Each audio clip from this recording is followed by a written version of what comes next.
ప్రియమైన సహోదరి సహోదరులకు ప్రభు పేరిట వందనాలు. మీకు మీ కుటుంబానికి యేసుక్రీస్తు యొద్ద నుండి దీవెనలు ఆశీర్వాదములు మెండుగా కలుగునుగాక. మన ఛానల్ని సబ్స్క్రైబ్ చేసుకోండి. అలాగే ఈ వాగ్దానాలను అనేకులకు షేర్ చేయండి. అనేక మందిని బలపరచండి.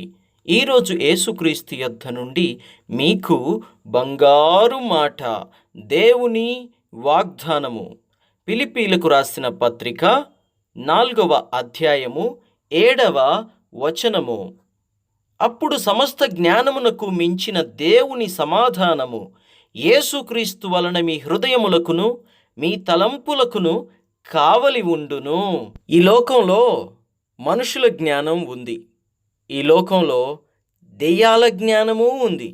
లోక జ్ఞానము ఉంది. అయితే మనుషుల జ్ఞానము కన్నా, లోక జ్ఞానము కన్నా, దెయ్యముల జ్ఞానము కన్నా శ్రేష్టమైన జ్ఞానం ఏమిటి అంటే దేవుడిచ్చేటువంటి సమాధానము. ఒక వ్యక్తికి బాగా మాట్లాడడం వచ్చు, ఒక వ్యక్తికి బాగా వ్యాపారం చేయడం వచ్చు, ఒక వ్యక్తికి బాగా మనుషులు ఇంప్రెస్ చేయడం వచ్చు, ఒక వ్యక్తికి బెదిరించి పనులు జరిగించుకోవడం వచ్చు, ఒక వ్యక్తికి ఏ పని అప్పగించినా దాన్ని లోక జ్ఞానముతో చాలా పర్ఫెక్ట్గాను ఖచ్చితంగాను చాలా బాగా చేసి అందులో సక్సెస్ అవుతాడు, అందులో విజయం సాధిస్తాడు, ముందుకు వెళ్తూ ఉంటాడు. అయితే నా ప్రియ సహోదరి సహోదరులారా, వ్యాపారం బాగా చేయడం వచ్చు, మాట్లాడడం వచ్చు, బాగా చదువుకున్నావు, బాగా లోక జ్ఞానం ఉంది, బాగా లోకాన్ని అధ్యయనం చేశావు, సైన్స్ తెలుసు, లెక్కలు తెలుసు, హిందీ తెలుసు, ఇంగ్లీష్ తెలుసు, అంతో ఇంతో సంస్కృతం తెలుసు, వేరే లాంగ్వేజెస్ నీకు తెలుసు, వేరే భాషలు నీకు తెలుసు.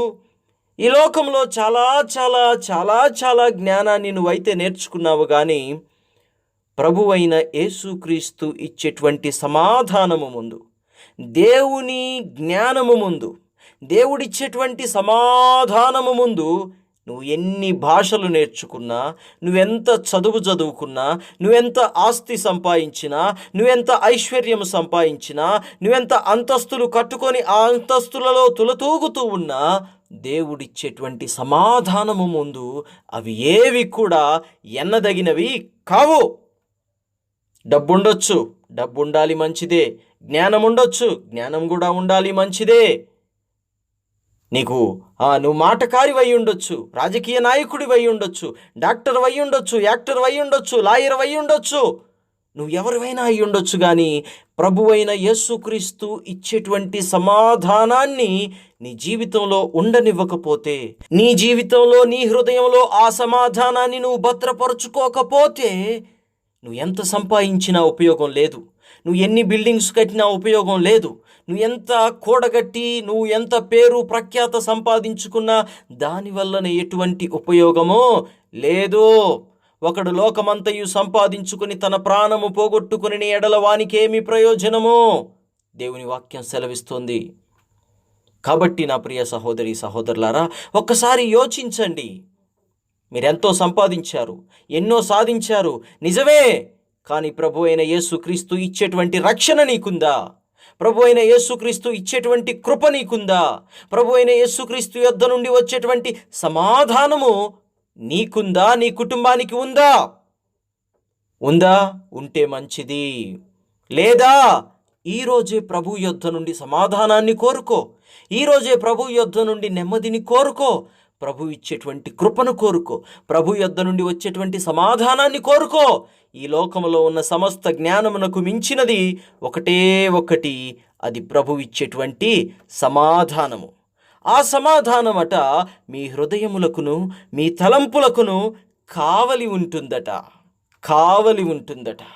ఏం చేయకుండా, నీ ఇష్టం వచ్చినవన్నీ చేయకుండా, ఏం చేయకుండా, తప్పులు చేయకుండా, ఏం చేయకుండా, నువ్వు చెయ్యాలనుకున్నవన్నీ చేయకుండా, ఏది చేస్తే మంచిదో, ఏది చేస్తే మేలో, నీ హృదయంలో ఉన్న సమాధానము పాడవకుండా ఉండాలంటే నువ్వు ఏం చేయాలో వాటినే చేయిస్తుంది ఆ సమాధానము. అది దేవుని కృప, అది దేవుని మహిమ, అది దేవుడి యొద్ద నుండి వచ్చేటువంటి ఒక మహా గొప్ప భాగ్యము. మరి ఆ సమాధానాన్ని పొందుకోవాలి అంటే మనం ఏం చేయాలి? దేవుడిచ్చేటువంటి కృపను, దేవుడిచ్చేటువంటి సమాధానాన్ని పొందుకోవాలంటే అదే అధ్యాయములో ఒక్క వచనము పైన చూసినట్లయితే, అనగా 6వ వచనం మనం చూసినట్లయితే ఈ విధంగా తెలియజేస్తోంది, దేనిని గూర్చి చింతపడకుడి గాని ప్రతి విషయములోనూ ప్రార్థనా విజ్ఞాపనల చేత కృతజ్ఞతాపూర్వకముగా మీ విన్నపములు దేవునికి తెలియచేయండి. హల్లెలూయా. ప్రతి విషయంలో మనము మన ప్రార్థన విన్నపములను, విజ్ఞాపనములను కృతజ్ఞతాపూర్వకముగా దేవునికి తెలియజేయాలి. దానికంటే ముందు దేనిని గూర్చి కూడా చింతపడకూడదు, దేనిని గూర్చి కూడా దిగులు పడకూడదు. నిజమే, కొన్నిసార్లు నీ జీవితంలో విలువైన వాటిని దూరం చేసుకున్నావు. కొన్నిసార్లు నీ జీవితంలో ఎంతో విలువైన వాటిని, విలువైన మనుషులను, విలువైన వ్యక్తులను దూరం చేసుకున్నావు. దూరం అయ్యారు, నిజమే, బాధే, కాదనడం లేదు. అయితే వాటిని కూర్చి నువ్వు చింతపడుతూ ఉండటానికి వీలు లేదు. అది వ్యక్తిని దూరం చేసుకున్నా సరే, వస్తువుని దూరం చేసుకున్నా సరే, మరి అంతస్తును, ఐశ్వర్యమును దూరం చేసుకున్నా సరే, అవి నీకు దూరమైపోయినా సరే, నువ్వు మాత్రము దేనిని గూర్చి చింతపడవద్దని దేవుని వాక్యం సెలవిస్తోంది. దేనిని గూర్చి చింతపడకుడి, అంతేకాకుండా ప్రతి విషయంలో కూడా ప్రార్థనా విజ్ఞాపనల చేత కృతజ్ఞతాపూర్వకముగా మన విన్నపములు దేవునికి తెలియజేయండి అని వాక్యము సెలవిస్తోంది. అప్పుడు సమస్త జ్ఞానమునకు మించిన దేవుని సమాధానము యేసుక్రీస్తు వలన మన హృదయానికి, మన తలంపులకు కావలిగా ఉంటుంది. యెషయా గ్రంథము 26వ అధ్యాయము 3వ వచనం చూసినట్లయితే ఈ విధంగా తెలియజేస్తోంది, ఎవని మనస్సు నీ మీద ఆనుకొనునో వానిని నీవు పూర్ణ శాంతము గలవానిగా కాపాడుదువు, ఏలయనగా అతడు నీయందు విశ్వాసము ఉంచియున్నాడు. యోహాను 14:27 చూసినట్లయితే, శాంతి మీకు అనుగ్రహించి వెలుచున్నాను, నా శాంతినే మీకు అనుగ్రహించుచున్నాను, లోకమునకిచ్చినట్టుగా నేను మీకు అనుగ్రహించుటలేదు. మీ హృదయములను కలవరపడనీయకుడి, వెరవనీయకుడి అని దేవుడు మాట్లాడుతున్నాడు. లోకంలో ఉన్న వారి కంటే మనం ఎంతో శ్రేష్ఠులమని ఈ వాక్యం వింటుంటే తెలుస్తోంది. దేవుడట తన శాంతిని, తన సమాధానాన్ని మనకిచ్చి వెళ్ళాడు. ఎందుకు వెళ్ళాడు? అక్కడ మంచి మంచి గృహాలను సిద్ధపరచడానికి వెళ్ళాడు. అక్కడ మంచి మంచి గృహాలను మన కొరకు దాచిపెట్టడానికి వెళ్ళాడు. మన కొరకు అక్కడ సిద్ధపరుస్తున్నాడు మంచి మంచి గృహాలు, మంచి మంచి నివాసాలు, మంచి మంచి స్థలాలు. నీ కొరకు, నా కొరకు, మనందరి కొరకు మన ప్రభువైన యేసుక్రీస్తు అక్కడ స్థలాలను సిద్ధపరచుటకు వెళ్ళే ముందట ఈ లోకానికి ఆయన మీద విశ్వాసం ఉంచిన వారికి శాంతిని అనుగ్రహించాడు, సమాధానం అనుగ్రహించాడు. అది లోకానికి అనుగ్రహించినట్టుగా కాదు, మనకి ప్రత్యేకించి అనుగ్రహించానని దేవుని వాక్యం సెలవిస్తోంది. సంఖ్యాకాండము 6వ అధ్యాయము 26వ వచనంలో ఈ విధంగా రాయబడి ఉంటుంది, యెహోవా నీ మీద తన సన్నిధి కాంతి ఉదయింపజేసి నీకు సమాధానము కలుగజేయును. ఆమేన్. ఈ వాక్యం వింటున్న సహోదరి సహోదరులారా, మీకు కూడా, మీ కుటుంబాలకి కూడా దేవుని యొద్ద నుండి తన సమాధానము, తన సన్నిధి కాంతి నుండి ఉదయింపజేస్తాడు. మిమ్మల్ని దీవించి ఆశీర్వదిస్తాడు. రోమియోలకు రాసిన పత్రిక 5వ అధ్యాయము 1వ వచనంలో చూసినట్లయితే, కాబట్టి విశ్వాసము మూలమున మనము నీతిమంతులుగా తీర్చబడి మన ప్రభువైన యేసుక్రీస్తు ద్వారా దేవునిలో సమాధానము కలిగియుందుము. ఆమేన్. కాబట్టి నా ప్రియ సహోదరి సహోదరులారా, దేనిని గురించి చింతపడకుడి, ప్రతి విషయంలో కూడా ప్రార్థనా విజ్ఞాపనముల చేత దేవునికి కృతజ్ఞత కలిగి ప్రార్థన చేసేవారిగా మనం ఉందాము. ఆయన ఇచ్చేటువంటి నెమ్మది, సమాధానమును పొందుకుందాము. ప్రార్థన. తండ్రి, నీకు వందనాలు, స్తుతులు, స్తోత్రాలు నాయన.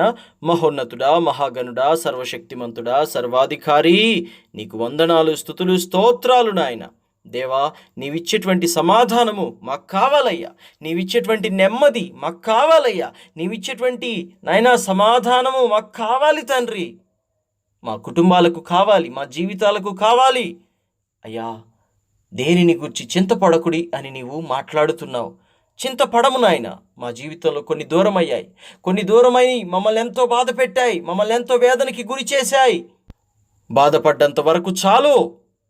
ఇక మేము దేనిని కూర్చి చింతించక ప్రభువా, ప్రతి విషయంలో కూడా నీ వాక్య ప్రకారము, ప్రతి విషయంలో కూడా ప్రార్థనాపూర్వకముగా విజ్ఞాపనములు చేయిచు మేముంటూ నీవిచ్చేటువంటి సమాధానాన్ని, నెమ్మదిని పొందుకొనుటకు ప్రయత్నం చేస్తాము తండ్రి. అయ్యా, నీ కృపా, దయా, కనికరం మా అందరి ఎడల చూపించి మాకు నెమ్మది, సమాధానము కలిగిస్తున్నందుకు నీకు నిండు వందనాలు చెల్లిస్తూ యేసుక్రీస్తు శ్రేష్టమైన నామములో ఈ ప్రార్థన సమర్పిస్తూ ఉన్నాము తండ్రి.